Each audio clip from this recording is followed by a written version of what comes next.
little chilly this morning, 24 Fahrenheit, really cold Celsius. It's I left ice in my car last night, and it's one block of ice. Left water in the car. It's also a block of ice. It's okay. A little bit of a chilly day, but that's all right. I'm more worried about the temperature at the Meadows. Looks like it today now. Obviously, Amy and I are taking two different cars to Ontario. She was all concerned about getting the Christmas presents, and that wasn't her concern. Her concern was getting the Christmas presents into the car, which she was worried it wouldn't fit the dog and the presents and everything. And then going across the border and getting grilled for having presents in your car. Now, that may happen, but what's the worst they can do? Unwrap them? It's unlikely. So I told Amy, you know what, honey? You guys sleep in, pack the car up with the dog and whatever else you want to take. I'll take everything you don't want, put it in my car, and I'll drive to the Meadows. Race today. At 3:30 when I'm done racing, get in the car and go back home. It's 5 hours, 5.5 at the most. Not even 5.5, it's 5 hours. From the Meadows to Guelph, Ontario. So I'll be home by 8:30 tonight. Not really a big deal. Almost exactly 12 hours from now. You know, I had a ton of people emailing me this week, over the last 2 days. You know, one, Merry Christmas, Listen, everybody knows. I want to make a Merry Christmas video with my family tomorrow for all of you. I think everybody should know by now how important a role you play in my life. Not financially, not allowing me to have a job, but just being a part of our life. It's one thing that I love the most about the stable is talking to everybody about what's going on in their lives. You know, talking about all the things we're going to do next year, or reflecting on the things we did last year. It's great to have such a large group of people having fun in the same way. It's like being a part of a baseball team with 900 people on it. It's a great feeling, and I appreciate you letting me and my family be a part of your life also. So that goes without saying. Aside from any Christmas wishes, I truly appreciate the vibe you put into my life, into our stable.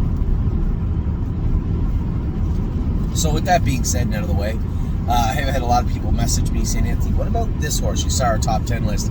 And this is what happens this time of year. The only reason I would refrain from doing a top 10 list is for the horses that are 11 through 46, 47, 49, actually, 49. What's wrong with this horse? How's it coming? What's it doing? I can assure you, if I had any grievances or any concerns right now with any of our horses, I'd let you know. We've already moved one horse. I'm keeping an eye on another horse, and we're watching all the other horses progress. And you know, whether they had castration surgeries or OCD surgeries, or they're just not getting it yet. It's not the end of the world. And I love having this conversation with Jason or my wife or James when we were training the babies there about the horses progressing. I don't try to extrapolate what I hope they can be and force it upon them. What I try to look at is horses we've had previously with similar gaits, similar attitudes, similar structures, and how they turned out, and reflect upon how we trained them down. And that's where I get a lot of my enthusiasm from, is that most of the horses that we have right now, I've seen them before, right? I like the little twists. I like the things that draw me to a horse, or the things that have drawn me to the horse and to a horse in the past. Nice gait, great work ethic, great attitude. You guys have heard me say this a million times before. And that's kind of how I made my list up, was horses that have somewhat in one way or another wowed me a little bit or a lot so far. And that means nothing. And I only need you to go back and look at the last year's videos, or the year before that. There's always sleepers. There's always horses we don't talk about very often that turn out great. Aunt Lily, no one talked fondly of her, maybe just me, a couple of times when I went with her in the winter. Gorgeous package. no one really talked fondly of Gorgeous Package. It's not like these horses won the Breeders' Crown, but I can assure you, from my standpoint, I would rather have a barn full of Gorgeous Packages and Hot Lilies. Horses that can go out and get it done all summer long. Sure, I'm no different than you. I'm after, hopefully, someday winning the Hambletonian, Breeders' Crown, North American Cup, Meadowlands Pace, Little Brown Jug. Yes, of course. Along the way, I want to make some fond memories. You're not going to be able to say the words Gorgeous Package without me getting a smile on my face from last year. Arrowhead, Hanover. Horses that could have, and when push came to shove, they did. Those are the horses that stick with me.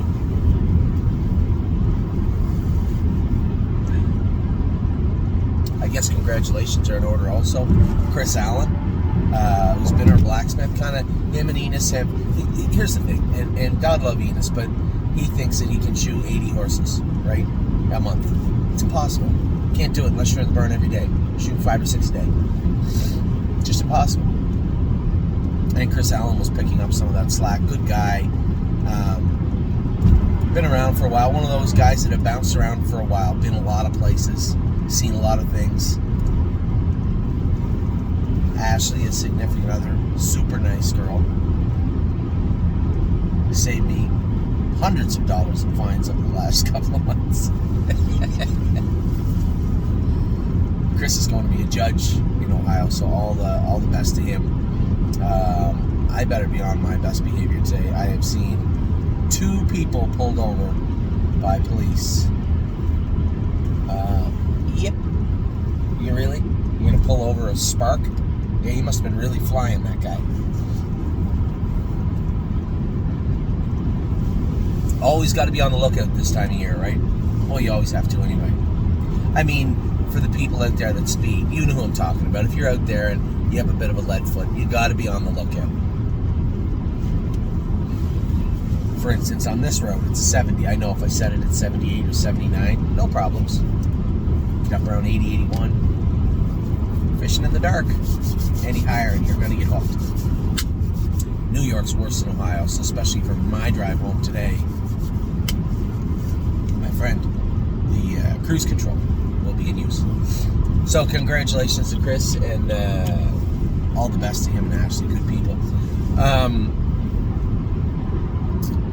So the babies, very, very happy with the babies, the way they've gone. And this time of year, Joel and I in particular, a number of our clients, right, we have great dialogues back and forth all the time. Throughout staking season in the summer when the stakes are on, I get great emails from Greg and David, Alan, people that are wondering what my mindset is and maybe trying to be a little conservative, or some people a little otherwise. And I hope everybody out there understands. I'm just trying to do the best I can for our horses, for our stable, for everybody, for myself also. And that's always been my mantra has been, what would I do if it was all my money and these were all my horses? What would you do? At least that way at night I can go to bed knowing I did the best I could. Gonna make mistakes along the way. We all are. Everybody does. But as long as you start down the right path of trying to do what was right, it's a little more palatable when you do make a mistake. And we've seen those mistakes. I'm certainly not perfect. But I guess other people also, all those dialogues over the years, and all those people I've talked to, and all those horses we've raced, and all those different situations have formed the model of the stable today. And it is quite different from the model of 8, 9, 10 years ago. We've been in business 10 years. This might be the 10th year. I'm not sure.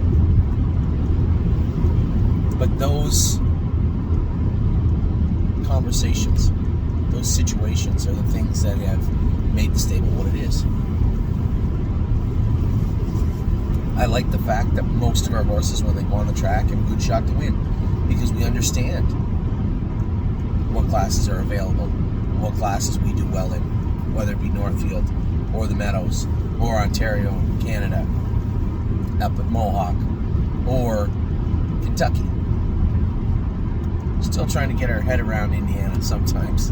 In Illinois, we had a decent year this year, a couple of sparks here and there, but ultimately we turned over our Illinois breds in the off season, so to speak.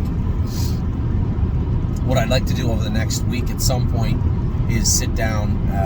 It's been a long time since we had that State of the Union talk, right? Allow people to, in a live time frame, ask questions, send questions in, ask questions live. I'd like to do it with John so that you guys get a good sense of who he is, what he's all about, what he's going to bring to the stable, because trust me, what he is going to bring to the stable is very, very important for the viability of the stable moving forward. And I've said this a million times, my background is simple. I grew up loving horse racing, been involved in horse racing since I was old enough to understand the difference between having a horse in your front field and having a horse on the racetrack. My parents allowed me to have a horse, my brother and I, Mark. We learned the old-fashioned way. Do it wrong until you do it right. Left home when I was young, moved to Windsor, Ontario to work for Mike McDonald. Could be a crotchety bugger, but he was a smart horseman, real crafty, and great horsemanship. I learned a lot from him and a lot of the older horsemen along the way. Wendell Ford, when I was a kid, showed me a lot of taking care of a horse, listening to the horse. I worked for Jean Beaulieu, leading trainer in what was Blue Bonnets and changed to Hippodrome de Montreal. I started working as a groom when Blue Bonnets, the 5/8 mile track, was there. And I was still there when Hippodrome de Montreal was there at a 7/8. I raced on both surfaces. Now Mark and I talk about it, where the way we came up. And obviously now that James is the kingpin in Ontario and has been for a while, and a truly astonishing driver on the world stage. I guess maybe astonishing isn't the right word, but where he came from, where we came from, is astonishing. I wrote it in a Facebook post a few months ago. We came from the street virtually. Kingston, Cornwall, RR3 is what you drive through if you leave Charlottetown and head towards Summerside, not wanting to go on the highways. It's just a road, middle of nowhere, and the entirety of Kingston, Cornwall, RR3 might have been 3 miles long. Now you can turn left and right at the bottom of the hill, and I believe for a short period of time that also is Kingston. Very small place. The population would be nowhere near 1,000. Mark and I left when we were young, went to Windsor, Ontario. Mark left first. That's how tough he is. I was 19, he was 17. And just to put it in perspective, Windsor, Ontario was as far away as the moon at that time. 20 hours by truck and trailer. And I know this because that's how we got there. Went to work for Mike, scared as hell. One, he was a scary person. Consummate professional all the time. Always on edge. Probably the same way I am sometimes in the burn.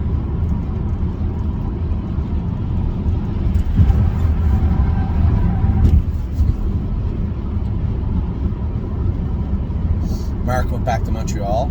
Good friend, Jamie Smith trains our horse at PEI. Well, Jamie Smith was our friend back then. We lived in a one-room hotel room, 2 beds. Smitty, Mark, and I shared a bed for 6 months. I went to Detroit. I was working for Tom Wine at the time. So I went to Detroit to work, and they went to Montreal. We all were on PEI, I think, for Old Home Week. Smitty and I were anyway. I ended up back in Montreal. So at this point, Mark and I have got our license. We just got our license. We're starting to qualify horses in Montreal.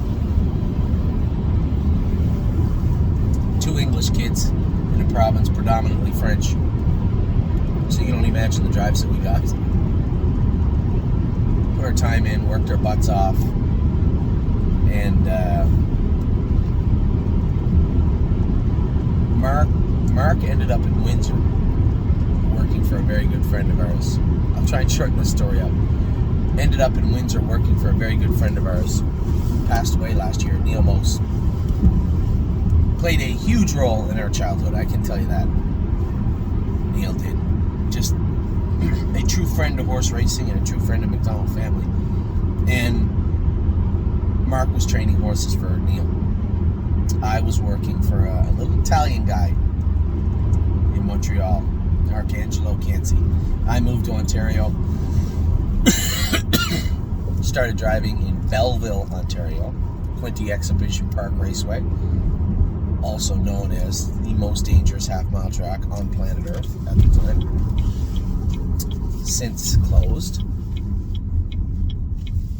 Man, wouldn't trade it for the world. A lot of fun on Friday nights in Belleville, Ontario. Bounced around Ottawa, Windsor. I worked for Jack Darling for a little bit in Windsor. I didn't know Jack that well, but I'll tell you, I moved to Windsor. I didn't have a lot of money. I didn't have anything. I think 3 or 4 horses of my own who really shouldn't have been in Windsor. Weren't good enough. And Jack let me rent a guest house from him. I don't even think he charged me a dime, truth be told. Really, really nice man. And another sharp horseman.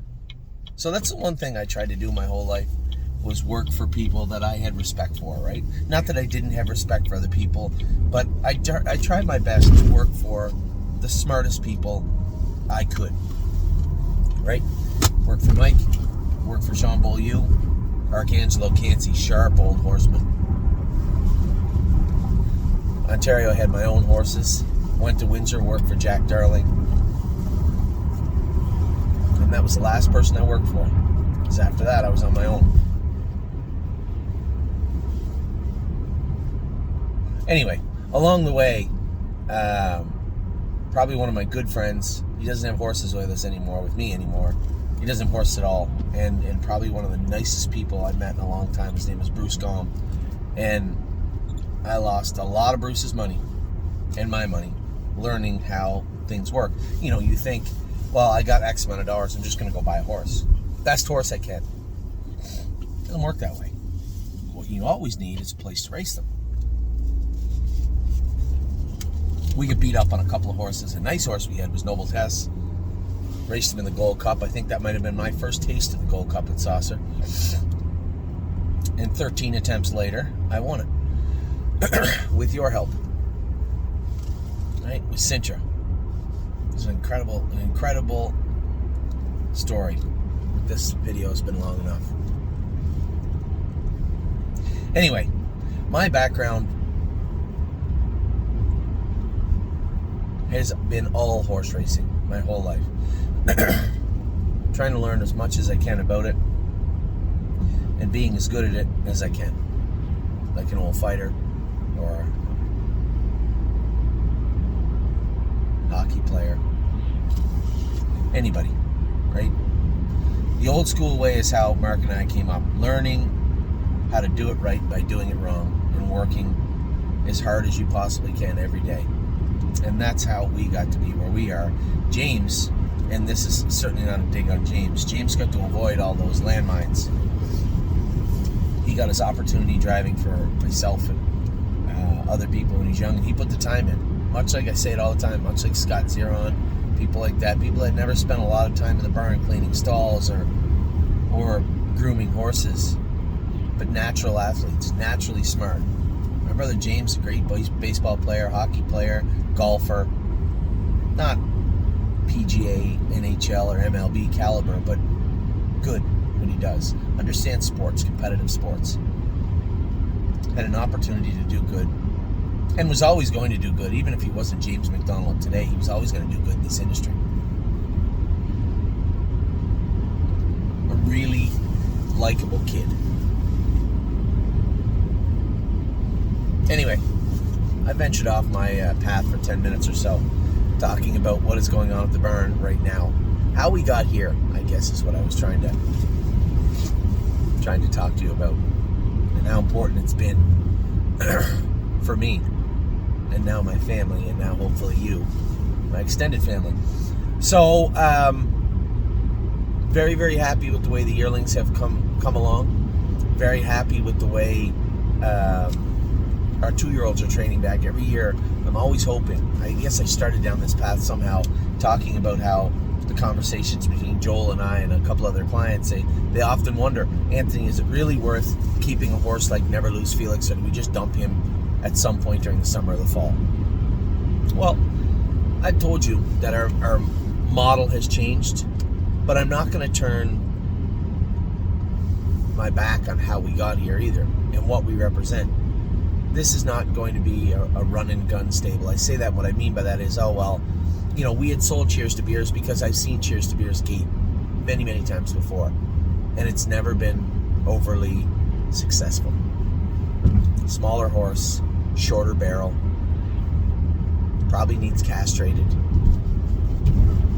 I just thought that he wasn't going to be for us. And this is from a history of Cheers to Beers, not just him. But when it comes to a horse like Never Lose Felix, I told you guys last year, made a lot of breaks because he looked like he was just immature, a little sore, just needed some time to grow up. We gave him that time, brought him back, and for every Never Lose Felix, there's going to be a number of I'm Ready To's, right, that we did the same to. They're just not good enough.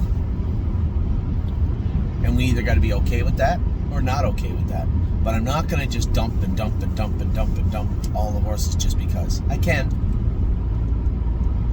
I want to give them an opportunity too. I'm an eternal optimist also, if you haven't noticed already. And although Never Lose Felix didn't win the Canadian Trotting Classic, never even hit the board in his first lifetime start, he certainly looked good in his first start.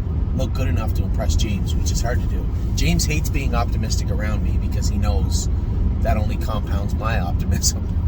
And then all of a sudden I turn really high on them. But I'm okay with that.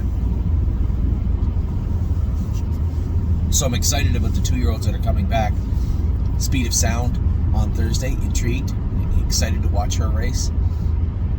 Also, we have our own horses here. One of my partners on Century Legion messaged me.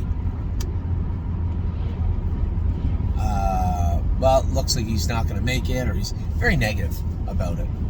And Daryl's just he's a rigid person that's owned horses forever, right? Knows the game inside and out. And I said, Daryl, just pretty sure the horse was slipping. He's been doing his work well. And we had some back and forth about it. I got to be careful sometimes, but not really. I want people to understand there's no point in me sugarcoating the way the horse is trained. If they train bad, fine. I don't know anybody in any professional setting that has had a great day every day, whether you be in sports or anything else. It's going to be down days. It's going to be off days. It wasn't terrible. Just was a little softer than I thought. Then I looked down. Here's a horse that trained on the ice and the snow and a little bit of mud on the track in certain places. Not a good surface to train on. I looked down. He's got flip-flops on. Pick up his feet. Not a ton of grab. That's why I get softened up. No other reason. So I want people to understand there's going to be I'm Ready To's, and there's going to be Never Lose Felix. And I'm going to keep using his name because I think you're going to see him come forward. He reminds me of Austral Hanover. Although Austral had a great 2-year-old season, the way they look, the way they're coming back, both by international money, actually, now that I say it, I was impressed. And when they're 2-year-olds, I can't say it enough. And you guys go back and watch the videos from last year, the year before that. I can only give you my thoughts on each horse, right? I'm not going to lie to you. I'm not going to say, this is a great horse when the horse isn't that impressive. But I am an optimistic person. On a scale of 1 to 10, 1 being pessimistic, 1 being optimistic, you're going to get an 8 to 10 almost every single time from me. Because there's no point in being pessimistic, in my mind. So, I've rambled for quite a bit, a long time, but most of you are off right now. And if you enjoy hearing my nonsense, then you got a lot of it right there. Now, when it comes to our horses in this week, hopefully I don't have to have this online to do it. Nope. Today, today, importantly, we have 3-point blue chip and Looks Like Money. I've told everybody, it Looks Like Money, he's going to race from 9th today. You guys know that. 3-point blue chip is not going to race from 9th today. I'm going to leave and go to Ontario. I'm going to be home, actually. You know what I might do? I might swing by Mohawk, drop in, say hello to everybody, watch for Brace for Landing race, because I would have already watched Vehement race as I crossed the border into Ontario. And then Woodmere Betch's race was canceled the other day. She's back in to go, I see, on Thursday. There's a number of other horses in. Not on Tuesday and Wednesday, though. My biggest interest is going to come from the Saturday draw at Dayton. I believe we're going to enter Memory and Imagination, who should get in. Irresistible Sun should get in. And I think International Man is going to head down that way, as is Ready for Landing. So I'm going to make my way from Ontario to Ohio on Friday. Saturday morning, go to the barn, because Sundays are open house, everybody. We talked about the open house all week long, how important it is for us. Now, I was a little down on the dumps. I asked Kelly, and I did a piss poor job again, just trying to market and advertise the open house. What I want to do, what John and I will talk about when we do have the State of the Union, is things we want to do, right? When you look at all the places in North America that we don't have clients, right? We don't have clients in Nebraska, Oklahoma, places they have racing, not standardbred racing, but racing.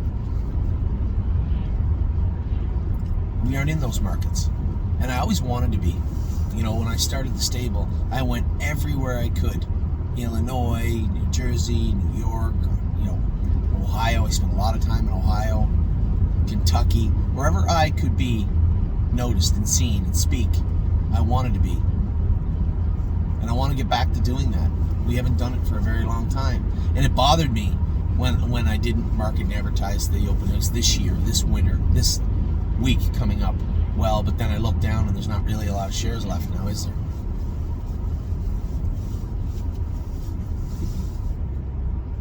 I want to get back to doing what I thought was the coolest part of the stable, was meeting you, meeting people like you. And that's what we are going to do in the years to come. So the open house will be next Sunday. Next Saturday I'm going to race at Dayton, Ohio. And then Sunday, it's going to be a lot of fun at the open house. I think we're somewhere around 70, 75 people RSVP'd. If you want to come. I know a lot of people are like, oh, Christmas, and then, we're just tired after Christmas. I talked to Mary and Jerry the other day. They'd emailed me wondering why I was talking about taking Chicago and Resolve Indeed to Ontario. And I told them, quite frankly, I believe both those horses underachieved in 2024. And if it happens again, it'll be on me. I'm going to train those horses down. It's not always good to micromanage, but I'm not going to take everything for granted either. And when I see those two horses, the way they trained down, the way they felt to me, maybe they were a little immature. Maybe they didn't get it when they were 2. Even though Chicago Hall had a good year, never won a race. Not one race. He made money. He raced good. He was always in the hunt, but never won a heat. If that happens this year, that'll be on me. So they're jogging right now. They're going to come over to Ontario. And I said to Mary, why don't you come over for the open house? Oh, cross the border and then get to Ohio. Guys, there are 5 or 6 hotels within 15 minutes of Northfield Park. All very nice hotels. There's lots of nice restaurants here. You'll be able to see the horses in their setting, on the track, training on the Sunday, the 29th. It is a lot of fun. A little pancake breakfast. Northfield always puts on a good show. Their wait staff is always top of the shelf. I didn't know when we went there. I didn't know how things would go. It's going to be one of these things where they have 3 people waiting on 80. Is the food going to be okay? And all the feedback I've got the last 2 or 3 years from all our clients when we had those things at Northfield was what kind of a tremendous job they did at Northfield Park, which was great to hear. So I am happy to hear that. I'm happy to report that, and I hope that everybody thinks about coming over here on the 29th. It's before New Year's Eve. It's after Christmas, and that little lull, that little pocket of time where everybody just takes a deep breath. Come on over and spend some time with us. We have a lot of fun. Anyway, with that, I am going to let you go. We're going on 30 minutes of me talking about a lot of stuff that isn't important. But every so often on a nice day, I do like to reminisce. Tell people about where I came from, how I got here, what our barn looks like, how their horses look. and most importantly, if I am, and I am, excited about what's coming down the road. So 2024 is about to wind down for all of us. I could not be any happier to see 2025 come. Not because we didn't have a great 2024, but because of the horses we have that will be racing in 2025. So with that, I will let you go. Merry Christmas, everybody. I hope you're having a wonderful holiday season. Hope you got your shopping done. You can kick back, watch an idiot like me talk for half an hour. Just enjoy your Monday. Take care.